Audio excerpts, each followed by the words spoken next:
#स्नेहल या चॅनलवर तुमचं स्वागत आहे। तर आज मी तुमच्यासाठी वेज कटलेट ही रेसिपी घेऊन आली आहे। तर वेज कटलेट बनवण्यासाठी आपल्याला उकडलेले बटाटे लागणार आहे। 2 उकडलेले बटाटे घेतलेत, त्याची आपण सालं काढून ती किसून घेणार आहे। किसणीवर किसून घ्या म्हणजे व्यवस्थित किसलं जाईल आणि अख्खे तुकडे राहणार नाही। याप्रमाणे आपण जाड किसणीवर किसलात तरी चालेल। याप्रमाणे किसून घ्यायचं आहे आणि दोन्ही बटाटे किसून झाल्यानंतर आपण त्याच्यामध्ये आपल्याला जे लागणार आहेत, आपल्या घरात जे भाज्या आहेत त्या आपण त्याच्यामध्ये टाकून घेणार आहोत। तर त्याआधी आपल्याला एक बाउल मी पोहे घेतले, जाड पोहे आहेत, ते मी भिजत ठेवले होते 10 मिनिटं। ते भिजून झाल्यानंतर आपण त्याच्यामध्ये पाणी काढून टाकायचं आणि पोहे आपण त्यात घालून घेत आहे। आणि कांदा आणि शिमला मिरची मी बारीक चिरून घेतलेली आहे। याप्रमाणे आपण बारीक चिरून घ्यायची आणि गाजर किसून घेतलेलं आहे आणि मटार घेतलं आहे उकडलेला आणि मका उकडून घेतलेला आहे, हे आपण त्यात घालून घेत आहोत। याप्रमाणे भाज्या तुम्ही कमी जास्त करू शकता। आता मी तिखटपणा येण्यासाठी मी चिली फ्लेक्स घातले आणि काळी मिरी पावडर घातली 1 टीस्पून। तुमच्या तिखटाप्रमाणे तुम्ही कमी जास्त करू शकता। आमचूर पावडर 1 चमचा घातलाय आणि मीठ घातले चवीनुसार। याप्रमाणे आपण सर्व साहित्य मिक्स करून घ्यायचं आहे। त्याचा एक गोळा तयार करून घ्यायचा आपल्याला। भाज्या तुम्ही ह्याच्यामध्ये जास्त ॲड करू शकता, कोबी किंवा तुम्ही ह्याच्यामध्ये फ्लॉवर घालू शकता, जे तुम्हाला आवडेल त्या भाज्या तुम्ही घालू शकता। तर याप्रमाणे आता आपण एक मोठ्या लिंबा एवढा गोळा घेऊन तो असा चपटा गोल करून घ्यायचा आहे। याप्रमाणे कटलेट तयार करून घ्यायचे आहेत। पोह्यामुळे या कटलेटला खुसखुशीतपणा आणि कुरकुरीतपणा येतो। तर पोहे तुम्ही भिजवून त्याच्यामध्ये नक्की घाला, त्याच्यातलं पाणी काढून तुम्ही त्याच्यामध्ये घाला। ओलसरपणा ठेवायचा नाही आहे, नाहीतर आपले कटलेट ओलसर होतील। तर सुकी भाजी आपली कटलेटची झाली पाहिजे। याप्रमाणे आपण सगळे गोळे तयार करून घ्यायचे। या साईजचे आपण कटलेट तयार करून घेतलेले आहेत। तुम्ही कमी जास्त कटलेटची साईज करू शकता। आता आपण एक घोळ तयार करून घ्यायचा। त्यासाठी 1 टेबलस्पून मी कॉर्नफ्लॉवर घेतला आहे आणि 2 टेबलस्पून मी मैदा घेतला आहे आणि चवीनुसार थोडंसं मीठ घालून घेते आणि थोडं पाणी घालून त्यामध्ये मी एक घोळ तयार करून घेणार आहे। याप्रमाणे आपल्याला जाडसर असा लिक्विड तयार करून घ्यायचं आहे। जास्त पातळही करू नका, जास्त जाडही ठेवू नका।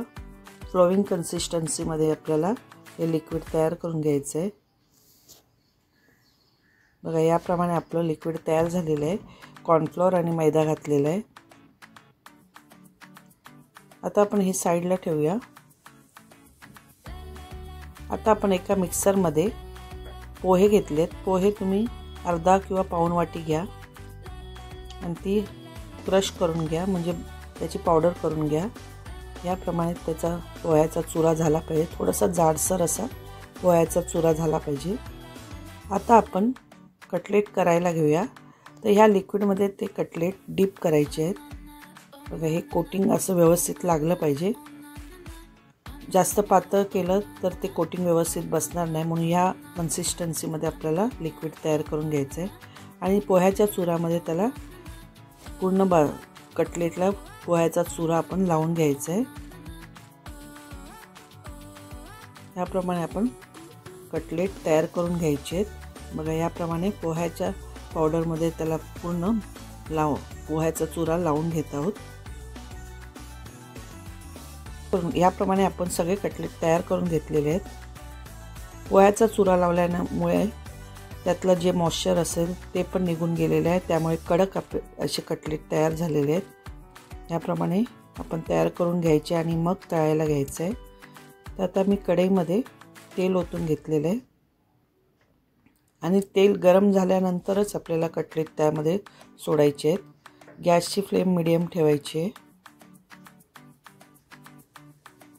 याप्रमाणे आपण कटलेट त्यामध्ये तेलामध्ये टाकून घेतलेले आहे। तेल गरम होतं। आता आपण गॅसची फ्लेम मीडियम करून ते तळून घेणार आहोत।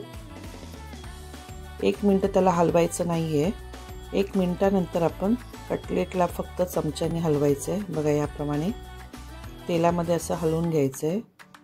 आणि 1 मिनिट झाल्यानंतर आपण त्याला परतून घ्यायचं आहे। बघा याप्रमाणे त्याला परतून घेतलेलं आहे आणि परत आता आपण 30-40 सेकंद असंच ठेवून परत त्याला परतून घेणार आहोत। असे लालसर रंगावर आपण त्याला भाजून घेणार आहोत। असे लालसर रंग झाल्यानंतर आपण त्याला काढून घेणार आहोत। असे आपले कटलेट तयार होतील। असेच आपण सगळे कटलेट तयार करून घेणार आहोत। जर तुमच्याकडे पाहुणे येणार असतील तर तुम्ही आधी असे तयार करून ठेवू शकता आणि मग तळू शकता। एक दिवस आधी आपण असं तयार करून फ्रीजमध्ये ठेवू शकता आणि नंतर जेव्हा ते येणार असतील त्यावेळेला तुम्ही गरमागरम तळून त्यांना देऊ शकता। याप्रमाणे कटलेट करा, नक्कीच तुम्हाला आवडतील। असे हे आपण तांबूस रंगावर सगळे कटलेट तळून घेणार आहोत। जर तुम्हाला ही माझी रेसिपी आवडली असेल तर प्लीज मला लाईक, शेअर, सबस्क्राईब करा। नमस्कार।